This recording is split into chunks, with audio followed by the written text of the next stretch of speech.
En el verano de 1966, la selección de Alemania Occidental cautivó a los aficionados de todo el mundo, escribiendo una historia emocionante en el Mundial celebrado en suelo inglés. Bajo el cielo gris de Londres, con una talentosa generación de jugadores que combinaban a la perfección juventud y experiencia, desplegaron un estilo de juego disciplinado y a la vez extravagante. Eran un tanque que llegó a la final con una defensa sólida y contraataques contundentes, a pesar de perder en la controvertida final contra la anfitriona Inglaterra. El partido del legendario gol fantasma.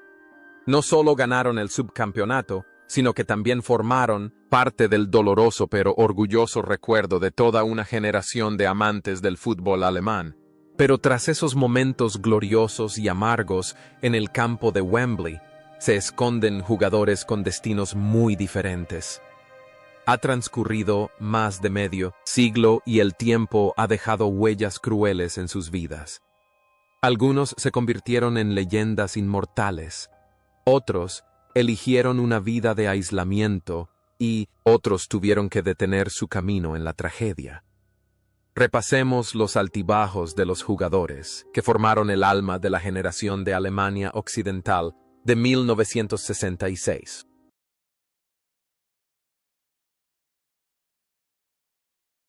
Franz Beckenbauer tenía solo 20 años por aquel entonces, pero ya era el alma del mediocampo, una joya brillante, con una figura elegante, la frente en alto y un manejo poético del balón.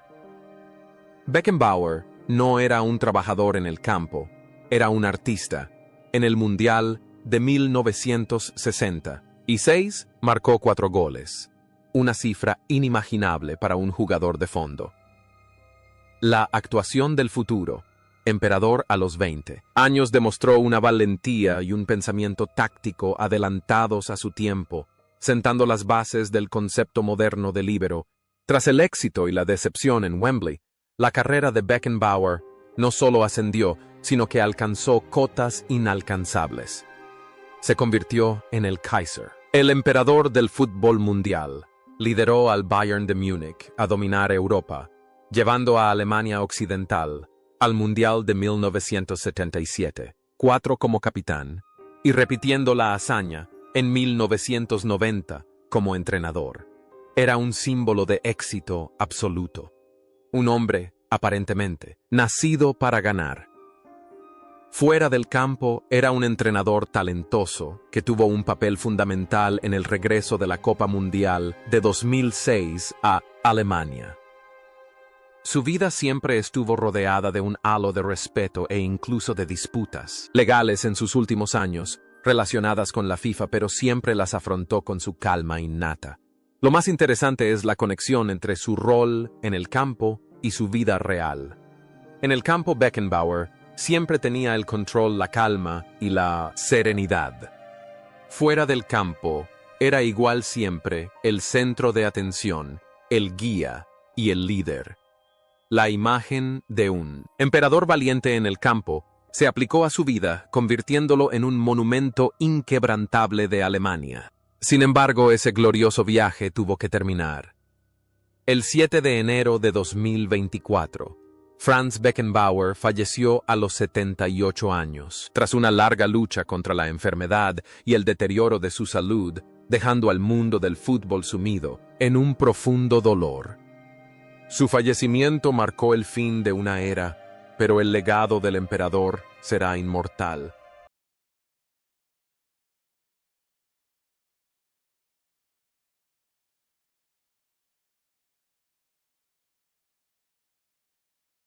Uwe Seeler habría sido el alma del equipo si Beckenbauer hubiera sido el cerebro de la selección de Alemania Occidental en 1966. A los 29 años, con el brazalete de capitán Seeler, era un delantero diligente, un guerrero que nunca se rendía. Aunque no era muy alto, su capacidad para presionar sus valientes jugadas aéreas y sobre todo sus patadas de bicicleta se convirtieron en su sello distintivo. En el torneo de ese año no solo anotó, sino que también se replegó para jugar el balón sacrificando su ego para servir al estilo de juego común, siendo un sólido apoyo espiritual para sus juveniles. La carrera de Uns V Nuestro. V es una canción de amor y lealtad. En una época en la que el fútbol empezaba a estar teñido de dinero, rechazó una oferta millonaria del Inter de Milán para quedarse de por vida en el Hamburger SV. No poseía una enorme colección de títulos como Beckenbauer, pero tenía algo más preciado: el amor incondicional de la afición. Tras retirarse, se convirtió en un exitoso hombre de negocios gracias a su prestigio y llegó a ser presidente del club hamburgués. Su vida personal transcurrió en paz con su esposa Ilka, un matrimonio feliz que duró más de 60 años alejado de sonoros escándalos. Los paralelismos entre la personalidad de Seeler dentro y fuera del campo son asombrosos. En el campo es trabajador honesto y dedicado. Fuera de él, es un símbolo de humildad y lealtad. Representa a una generación de alemanes que trabajaron arduamente para reconstruir su país después de la guerra, modestos pero orgullosos. Sin embargo, el gran capitán finalmente tuvo que descansar. El 21 de julio de 2022, Uwe Seeler falleció en paz en su casa a los 85 años. Se fue llevándose consigo la imagen de una leyenda popular que enseñó al mundo del fútbol que la lealtad a veces es más brillante que las copas de oro.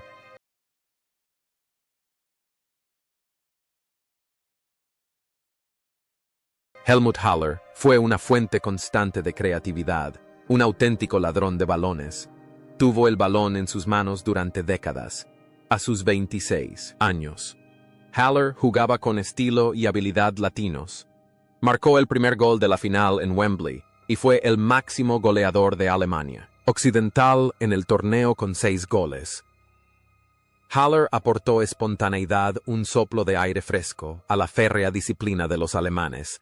Tras el Mundial de 1966, la carrera de Haller continuó prosperando en Italia, donde se le considera uno de los mejores jugadores extranjeros de la historia de la Serie A, jugando para el Bologna y la Juventus.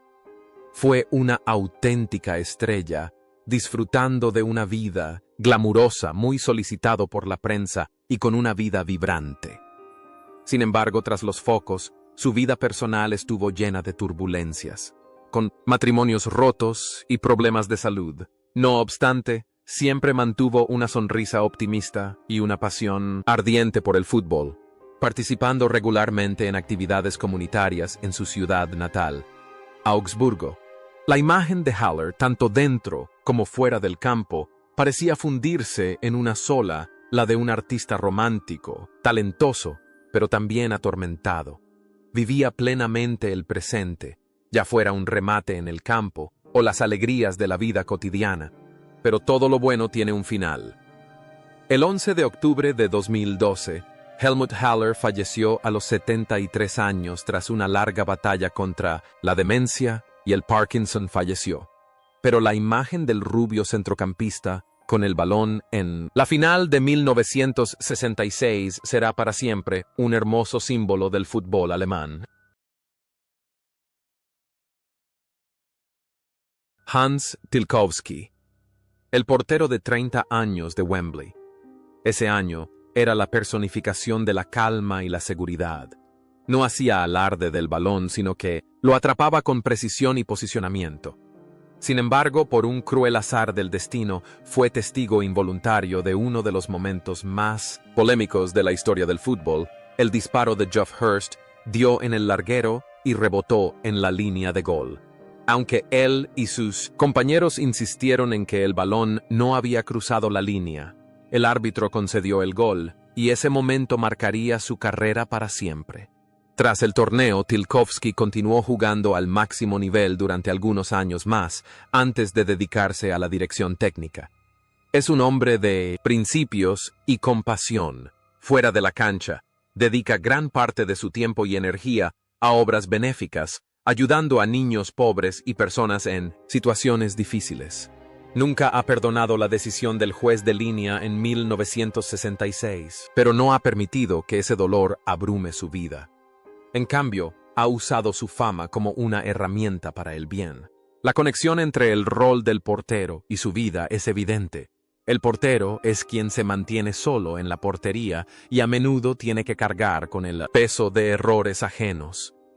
Su vida es la misma teniendo que convivir con el fantasma de Wembley, pero se ha mantenido firme, resiliente y compasivo como antes protegía la portería. Sin embargo, el tenaz portero tuvo que parar. El 5 de enero de 2020, Hans Tilkowski falleció a los 80 y hasta 4 años. Se fue con el secreto de la línea de gol de Wembley, pero dejó un ejemplo brillante de caballero en el fútbol. Wolfgang Overath, un joven de 22 años con una zurda excepcional, fue el cerebro del estilo de juego de Alemania Occidental. Junto con Beckenbauer creó una imponente dupla en el mediocampo. Overath poseía una aguda visión táctica, pases largos, precisos por la línea, con precisión milimétrica y la capacidad de controlar magistralmente el ritmo del partido. En el Mundial de 1960 y Busi 6 jugó los 6 partidos pasando el balón incansablemente y manteniendo siempre el tanque alemán en perfecto estado de funcionamiento. La carrera de Overath estuvo estrechamente ligada al FC Köln, donde era venerado como un santo en vida.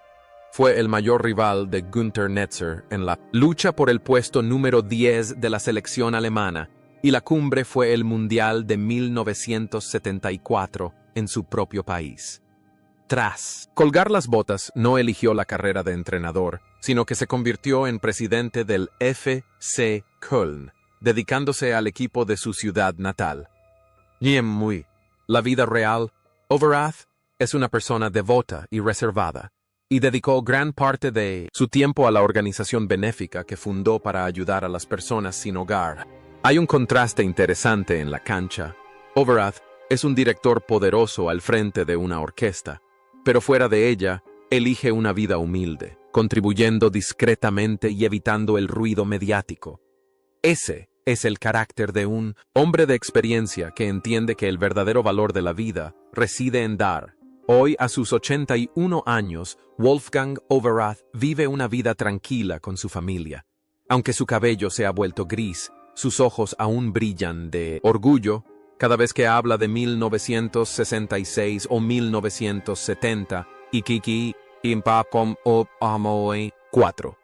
Es uno de los pocos testigos vivos que sigue inspirando una era romántica y heroica del fútbol.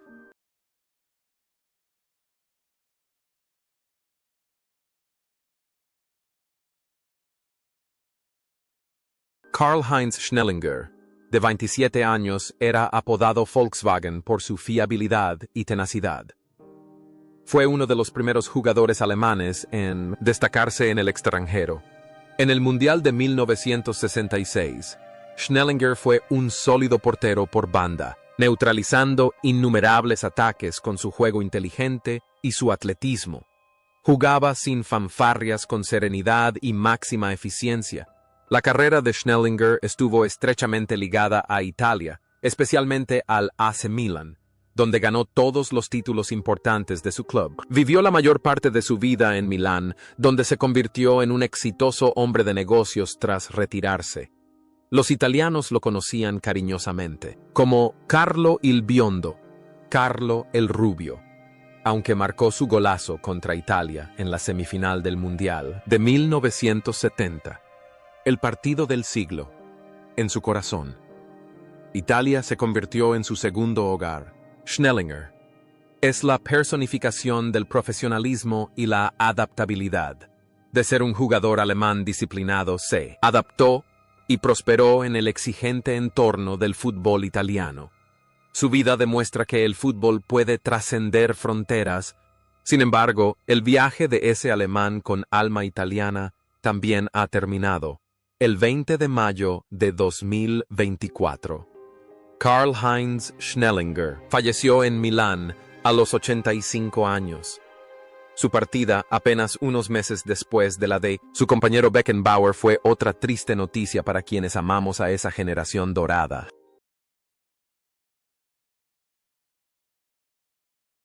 Siegfried Siggi, Held de 23 años, es un extremo formidable. Su velocidad, habilidad y capacidad para centrar son vitales para romper las defensas. Fue él quien creó el gol del empate de Weber en el último minuto, un momento brillante de determinación. La carrera de Held abarcó grandes clubes como el Dortmund y el Offenbach. Tras retirarse, se convirtió en un nómada en el banquillo dirigiendo equipos desde Alemania hasta Japón, Egipto, Malta y Tailandia. Su vida fue un viaje constante, siempre en busca de nuevos retos. No fue muy mediático, pero siempre fue respetado por su dedicación y amplio conocimiento del fútbol. Held es como el viento en el campo, siempre en movimiento y esquivo. En la vida real, es igual inquebrantable, siempre en movimiento para llevar su pasión por el fútbol a todo el mundo. Hoy, a sus 82 años, Siegfried Held disfruta de su jubilación, pero aún mantiene una estrecha relación con el Borussia Dortmund como embajador. Es la prueba viviente de hasta dónde puede llegar la pasión por el fútbol.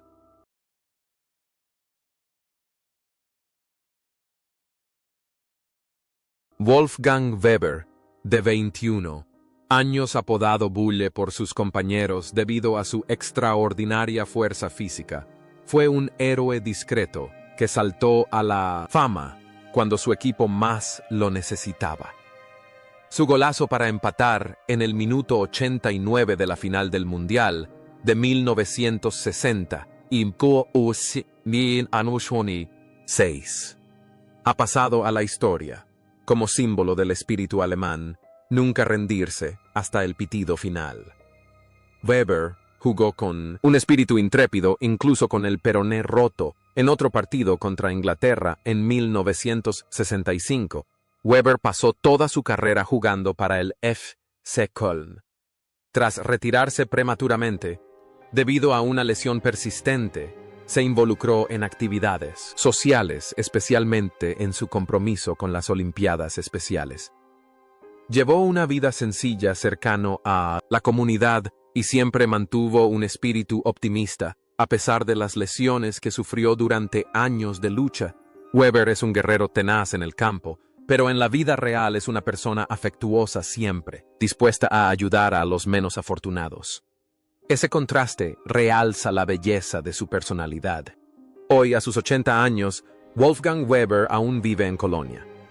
Aparece regularmente en las gradas para animar a su antiguo equipo, un monumento viviente que recuerda a las nuevas generaciones su valentía y sacrificio.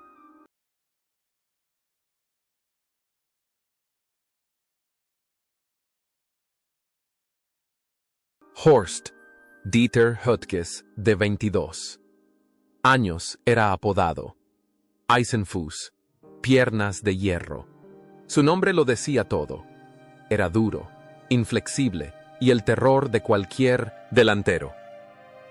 En el Mundial de 1966, era un pilar en defensa dispuesto a hacer el trabajo más sucio para proteger la portería. Höttges fue una leyenda del Werder Bremen. Tras retirarse, se ganó la vida con éxito en el sector de la ropa deportiva, pero sus últimos años estuvieron envueltos en la oscuridad de la demencia.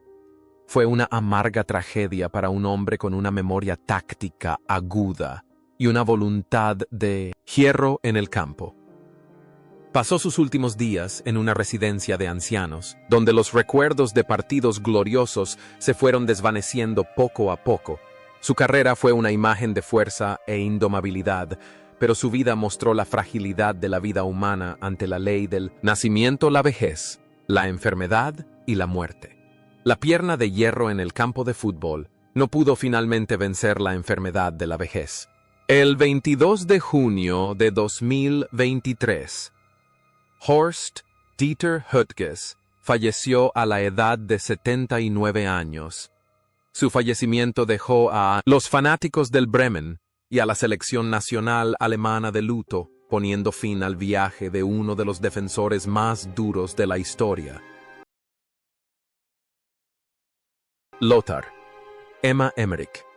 De 24 años, era famoso por su potente zurda y sus potentes disparos desde ángulos cerrados. Su gol estrella contra España en la fase de grupos de 1966, un disparo desde un ángulo imposible, se convirtió en su seña de identidad. Emmerich era un jugador instintivo y apasionado que siempre prendía fuego al partido. Tras el Mundial, continuó siendo un goleador prolífico en la Bundesliga y luego se trasladó a Bélgica y Austria. Tras retirarse, trabajó como inspector en una cervecería y mantuvo un estilo de vida libre y alegre. Era apreciado por su personalidad directa y sincera como hijo del Ruhr. En la cancha, Emmerich siempre brillaba con sus potentes patadas.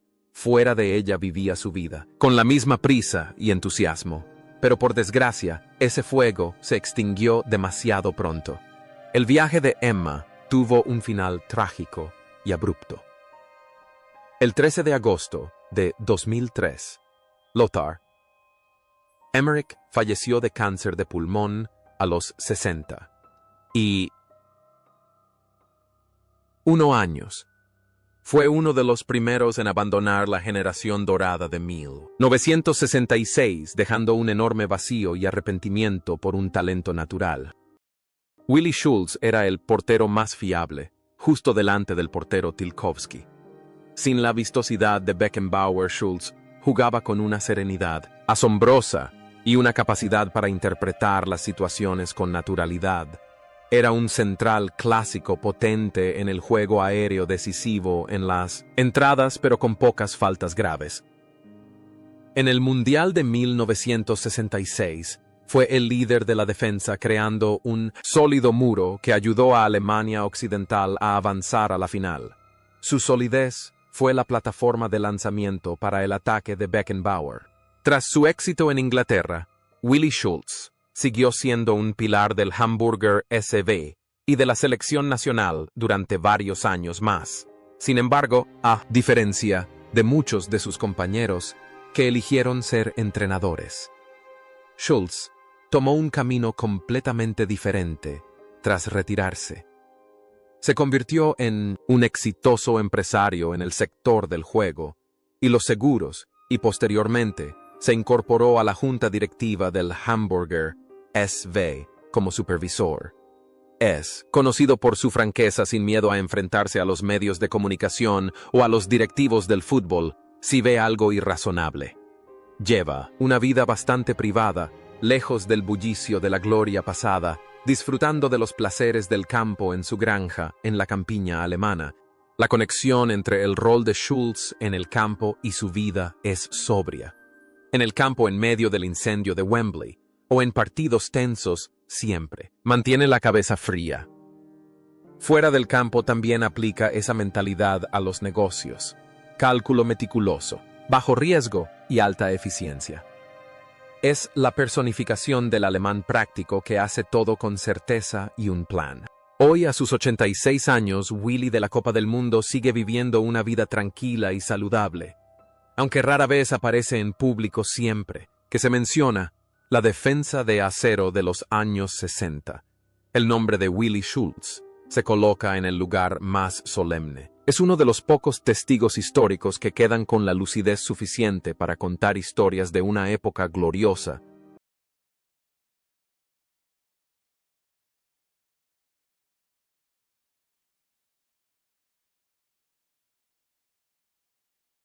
Sepp Maier es un joven de mirada brillante y personalidad humorística que viste el dorsal 21 y no ha jugado ni un solo minuto. Pero no hay que confundir su rol con el de un desconocido. Maier representa el futuro, un estudiante que acumula discretamente la experiencia de sus superiores para prepararse para una gran transformación. Aporta un ambiente alegre al vestuario, un factor clave para reducir la presión sobre todo el equipo. La carrera de Sepp Maier despegó después de 1966. Se convirtió en el gato de Anzing, Die Katze von Anzing, gracias a sus extraordinarios reflejos y su valiente estilo para atrapar el balón. Junto con el Bayern de Múnich y la selección de Alemania Occidental, ganó una colección completa de títulos: campeón de la Eurocopa de 1972, campeón del Mundial de 1974 y 3 Copas de Europa consecutivas. Maier era famoso no solo por su talento, sino también por su sentido del humor. En una ocasión persiguió a un pato que se extravió en el campo durante un partido. Sin embargo, esa ilustre carrera terminó abruptamente en 1979 tras un grave accidente automovilístico que casi le cuesta la vida. Tras superar el incidente, Maier se convirtió en un legendario entrenador de porteros, maestro de Oliver Kahn y más tarde de Manuel Neuer. El vínculo personal de Maier es el optimismo. En el campo, vuela, bromea y ataja con una sonrisa. Fuera del campo, incluso ante un terrible accidente que puso fin a su carrera, no se dejó vencer por el pesimismo. Decidió plantar cara y transmitir su pasión a la siguiente generación. Hoy, a sus 80 años, Sepp Maier sigue siendo una de las figuras más queridas de Alemania. Conserva su ingenio, aparece regularmente en programas de opinión y disfruta de su vejez junto a sus nuevas pasiones, el golf y el tenis. Su trayectoria demuestra que un ex suplente puede convertirse en una leyenda inmortal con esfuerzo constante.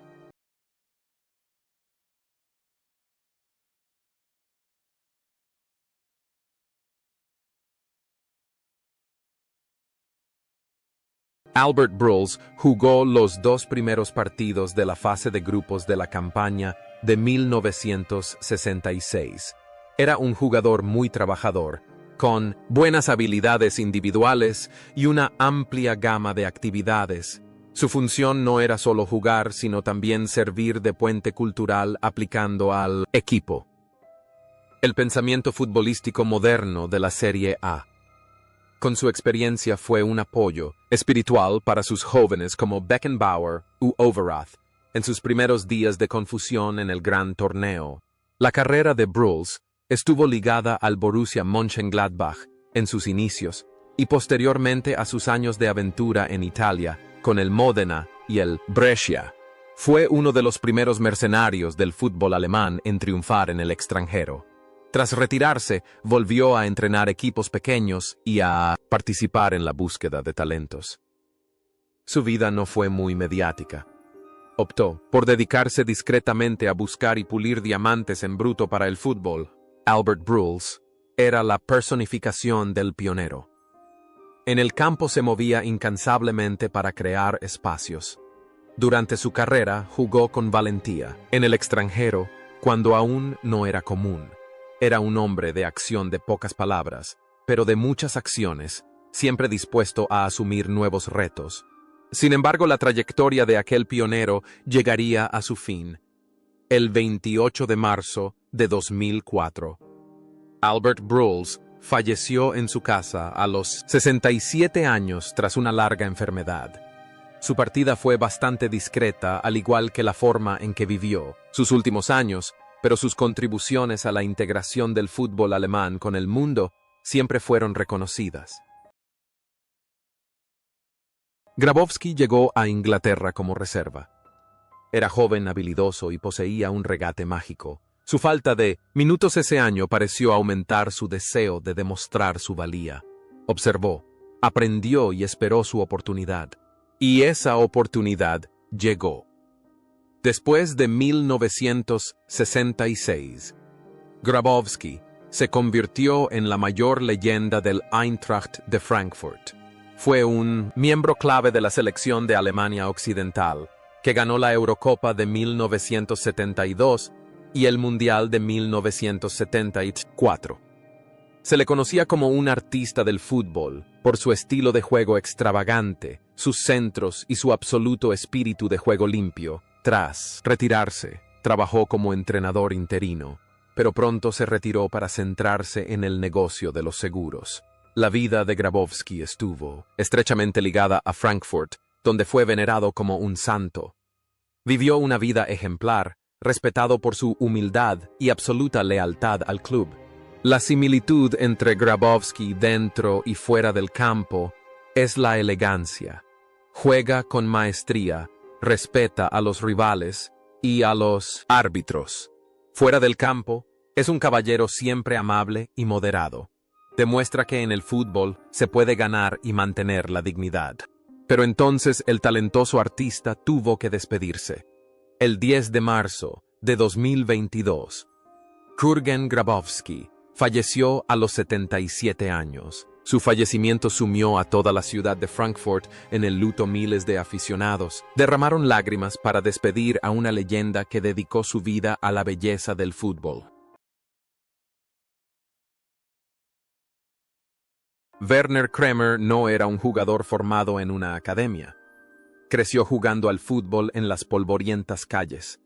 Pequeño pero rápido y extremadamente habilidoso, Kremer jugaba por instinto. En su único partido en 1966, realizó varias jugadas espectaculares. Era un hombre de clase trabajadora, que jugaba por puro placer. La carrera de ella estuvo ligada al MSV Duisburg y posteriormente al Hamburger SV. Era una estrella especial que no soportaba las restricciones de la disciplina férrea. Las historias sobre su huida del campo de entrenamiento para beber cerveza o fumar cigarrillos aún se cuentan entre los aficionados con interés y tolerancia desiguales. Tras retirarse su vida, fue difícil debido a las lesiones y problemas de salud causados por su estilo de vida libre en su juventud. No era rico ni poderoso, pero siempre fue querido por los habitantes de Duisburg como un hermano, un vecino cercano. Werner Kremer es todo lo contrario a la imagen disciplinada del tanque. Es un artista del pueblo. En el campo dibuja curvas espontáneas en la vida. Real vive fiel a sus emociones sin adornos ni pretensiones. Es la personificación del amor más primitivo por el fútbol sin calcular ganancias ni pérdidas. Sin embargo, esa vida despreocupada también llegó a su fin. El 12 de febrero de 2010, Werner Ella Kremer falleció a los 70 años, tras muchos años de salud deteriorada. Ya no estaba, pero las anécdotas sobre el pequeño jugador de pies mágicos aún perduran en las anécdotas de los aficionados al fútbol de la región del Ruhr.